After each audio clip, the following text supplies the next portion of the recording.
Hi, my name is Alyssa Wertzinger, and for my unit presentation, I will be talking about population. Through my research, I kind of created a question, and it's how does a growing population affect the world around us? And through my research, I came up with 6 things that are affected the most. These are plants and animals, the food supply, forests, oceans, resources, and in the end, it's our future as humans that is affected the most with the growing population. For plants and animals, the growing population affects them due to the destruction of habitat and extinctions. Habitat loss is the primary threat of the survival of wildlife, here at least in the United States. When an ecosystem is altered by human actions like oil and gas exploration, agriculture, commercial development, the habitat might not be able to provide necessities for animals to survive and reproduce. There are 3 major types of habitat loss. These are habitat destruction, habitat fragmentation, and habitat degradation. Habitat destruction is exactly what it sounds like. It's the cutting down of trees and forests, filling in wetlands, and mowing fields. Habitat fragmentation is where habitats are split up, and this is because areas are getting disturbed by roads or dams that are being created right through their animals' habitats. Habitat degradation is pollution and invasive species. It's anything that is a disruption to the ecosystem, to their environment. And the main drivers of habitat loss are agriculture, land conversion for development, water development, pollution, and global warming. These are the things that cause the habitat destruction, habitat fragmentation, and habitat degradation. Our next point is extinction. And as the world's human population increases, the plants and animal life are decreasing as well. E.O. Wilson is a biologist from Harvard, and he estimates that 30,000 species each year are being driven to extinction. And that's 3 species per hour that are pushed. When the human race migrated out from Africa, they went to Australia, Europe, North America, and the Caribbean, and this is when the waves of extinction occurred. This is a graph. It is called Humans and the Extinction Crisis, and there are 2 lines shown on this graph. The top line is purple, and it is the human population in millions, and the graph below that's green is extinctions. And you can see it starts in the 1800s, and it goes all the way to 2008 when this graph was created. And you see a pretty intense increase in the human population at first. And then you see the increase in extinctions. And there's been a pretty decent sized gap this entire way. But if you look exactly at 2008, there's maybe a centimeter or 2 difference on this graph. And that's showing that our population has increased so much, it's done so much damage to these animals' habitats and their homes that has led them to extinction. And there are many reasons why plants and animals are having a hard time to sustaining life, and all these reasons are linked to humans and the growth of our population.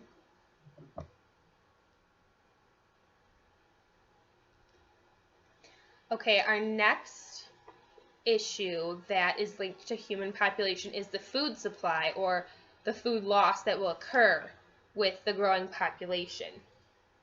This is due to land and water resources, scarcity, and degradation. The continuous widespread shortage of land and water resources have occurred with food production. The state of the world's land and water resources for food and agriculture, also known as SOLAW, S-O-L-A-W, note that during the last 50 years there's been an increase in food production. And this is because the land and water resources are available to us right now. But according to the Food and Agriculture Organization of the United Nations, there's a number of land and water systems that face the possibility to break down and be of unsustainable use. The second point for food supply and loss is water scarcity. And water scarcity is growing, and the population of groundwater being polluted is not helping. SOLA reported that because of the dependence of food production on groundwater, there's a growing risk for this. And without water, many crops aren't going to be able to grow. This is a map entitled Global Distribution of Physical Water Scarcity, and this map is covered in 3 colors. The first is tan, which might look white to your screen, but most of the world and countries are covered in tan right now. And these are countries like Canada, Brazil, and Russia, etc. And these are countries with low water scarcity. They really don't have an issue with a lack of water. Then you see a dark orange color, and these are countries like parts of Australia, South Africa, Southern Asia, etc. And these are countries with moderate water scarcity. And the areas covered in red, like the southwest part of America into Mexico, much of the Middle East and Asia, etc., are countries with high water scarcity. So these are areas that really have an issue with sustaining water, and the scarcity of water will only continue to grow, and it's going to cover more areas in the dark orange and red colors over the years. Along with scarcity, there's a rising degradation. Degradation is where the quality of something is destroyed. And according to the World Health Organization, land degradation is caused by factors including extreme weather conditions and human activities.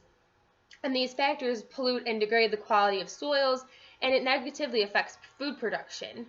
And land degradation has increased during the 20th century because of things like urbanization, deforestation, and agricultural production. The next issue is vanishing forests.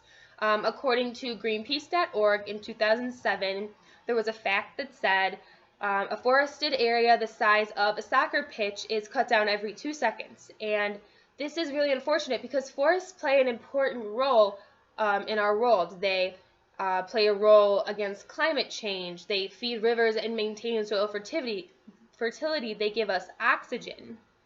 They're a very important part of our environment. And on Dawn.com, writer A.B. Arzar talked about the shrinking mass of forests, and he says that they're shrinking due to overexploitation, the overexploitation of resources, and a lack of awareness. And because of this lack of awareness, some of governments do not attempt to protect their environment because they don't realize that it's at risk.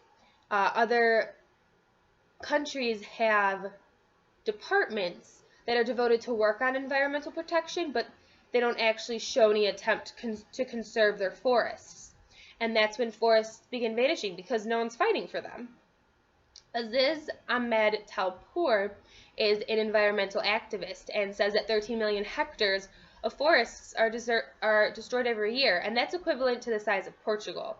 That's a big chunk out of our world every year that we're losing forests. A really big issue with the growing population is water.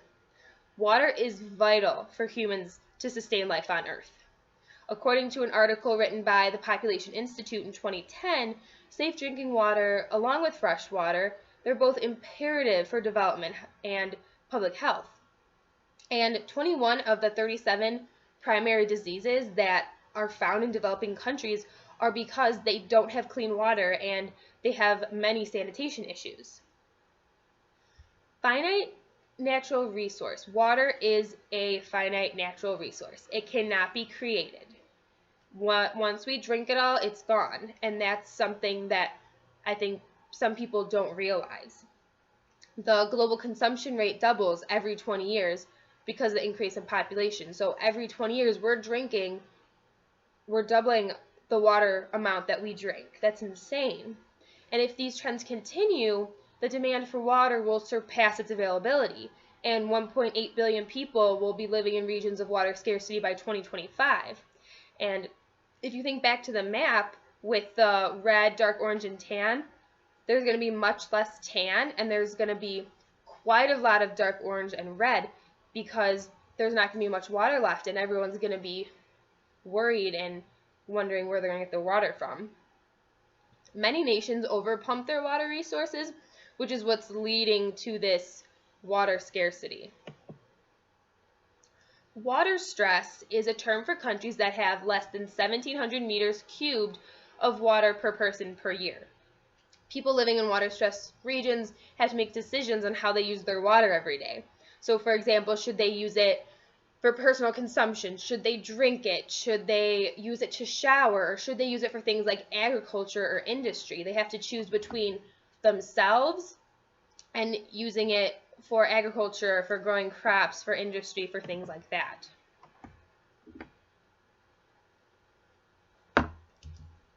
So another question is, can the population continue to feed itself with this continuous rapid growth? Natural resources are necessary as the population continues to grow.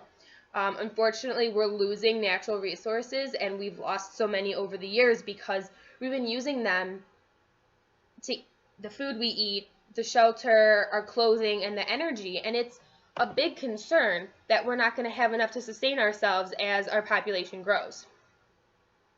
According to the Worldwide Fund for Nature, by 2050, mankind is going to need 100% more biocapacity than there is.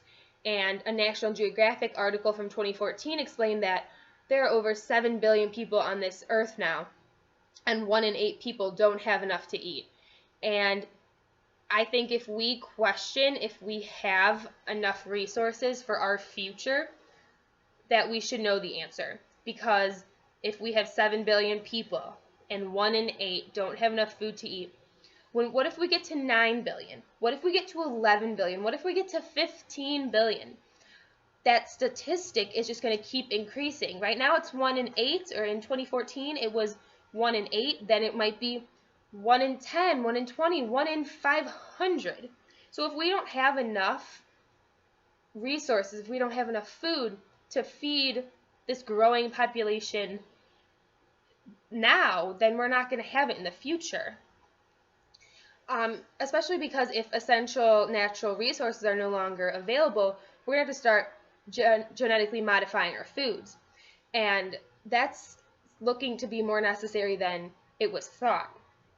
Even with genetically modified foods, the prices of food could increase because of this. The foods are becoming less common, more work is being put in to create them, and so these prices might increase. And because of the increase of prices, there might be less people that can afford these foods. And so then this could link to an issue of starvation, an issue that they can't afford to eat, so they don't. And then people could be dying, and that's a whole nother concern.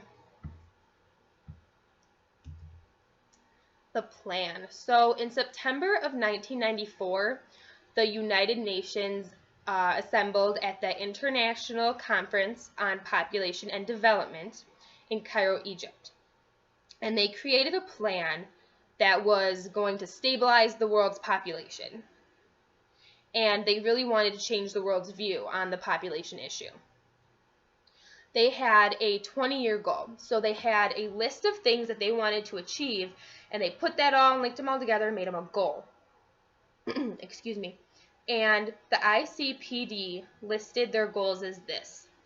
Their first plan, they had to make it effective immediately, was to provide family planning for the projected 120 million women around the world, because we wanted to make sure that they could choose the size of their family if they wished to do so. The second one was to reduce infant mortality rates to below 35 infant deaths per year per 1,000 live births. The next was to close the gap in maternal mortality between developing and developed countries. They also wanted to increase life expectancy at birth to more than 75 years and to achieve universal access and completion of primary education.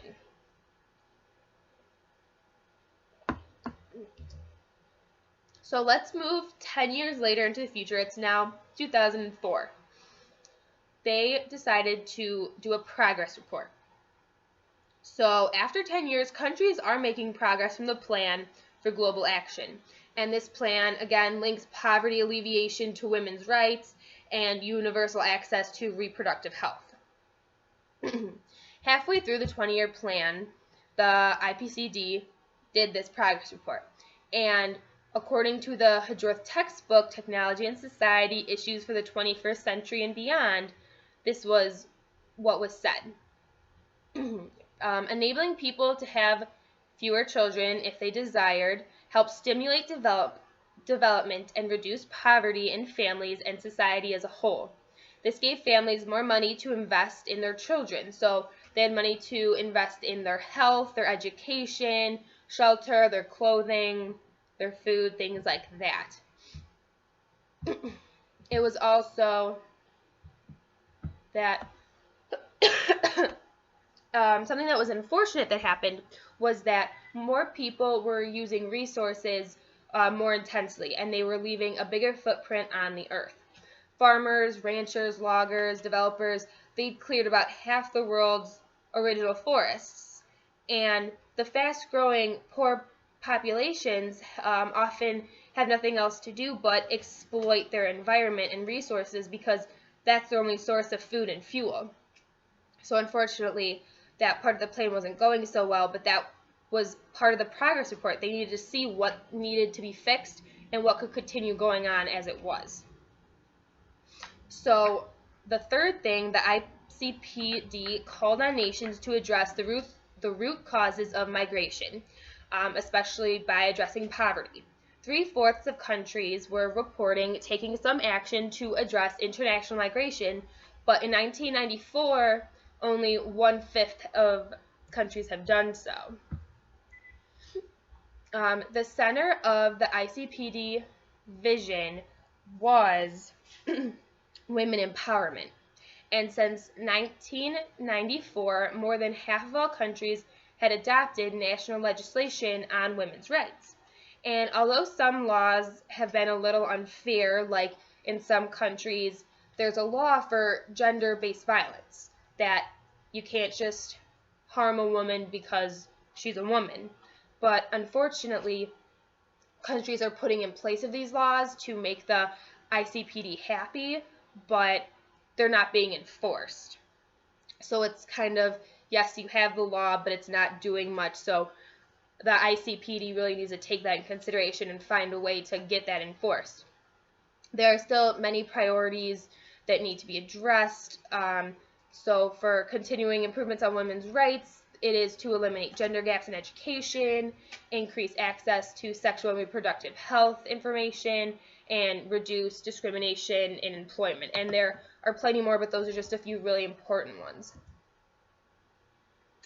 Continuing on through the progress report, a major plus for the ICPD's plan was that in 2004, the 57th World Health Assembly recognized Cairo's census and adopted the World Health Organization's first reproductive health strategy. Improvements have been made so far in this, but the hope is to see more progress towards the full goal in this area of reproductive health and family planning. The second area, maternal health, since the IPCD, most countries have reported taking actions to promote safe motherhood, and countries are increasing access to family planning services to reduce unplanned pregnancies. For preventing HIV and AIDS, in over 2 decades, according to a fact in 2004, the AIDS pandemic had claimed 200 million lives and infected 38 million people. And the means to treat HIV have improved since 1994, but most of those affected do not have access to the treatment. So the aim for this is that they want to bring treatment to 3 million people by 2005, and they want to reduce the drug costs. So this way, if you're infected, you can get help and you don't have to be turned away because you can't afford it. With serving adolescents and young people, there have been improvements with addressing this need for reproductive health for teens. And it's being acknowledged that worldwide marriage is occurring later on in life. You're not as young as you used to be when you got married. So because of this, 90% of countries have already taken steps to address adolescent reproductive health. They're taking it into consideration, and they feel that they need to be informed. So what is the end result? In the end, the growing population will continue to cause problems for the world if measures are not taken to conserve resources and deal with personal issues amongst humans. If the population lacks in the decision to provide information about family planning to all the countries, then we must be prepared for the population to greatly increase and continue to do so. Because without family planning, many kids are going to be born into this world, and in some cases, families might not be able to financially support them and cause poverty against them, and that is creating so many other issues linking onto this growing population, and that's what we don't want. But thank you very much for watching my oral presentation, and I hope that you learned something about our growing population.